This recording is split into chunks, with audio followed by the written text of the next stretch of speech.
राम राम शेतकरी बांधवांनो, मी अमोल लाळगे. आम्ही शेतकरी या यूट्यूब चॅनलवरती तुम्हा सर्वांचं स्वागत करीत आहे.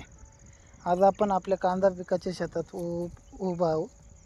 आपण कांद्याची लागवड करून एक साधारणतः 3 आठवडे झालेले आहेत. आता 4 दिवसापूर्वी जो पाऊस आला होता, परतीचा पाऊस, त्या पावसामध्ये आपल्या शेतात या ठिकाणी तुम्ही ह्या बांधाच्या कडेला पाणी साचलेलं होतं भरपूर मोठ्या प्रमाणात. आणि हे पाणी आपण बाहेर काढून नव्हतं दिलेलं. बाहेर काढून न दिल्यामुळं ह्या इथला जो कांदा आहे हा पूर्ण बुरशी लागल्यामुळं सडलेला आहे. आता हे खूप मोठं नुकसान आहे. जसं पण इथून पुढं आपण ही चूक नक्की लक्षात घेऊ आणि अशी चूक पुन्हा होणार नाही याची काळजी आपण घेतली पाहिजे.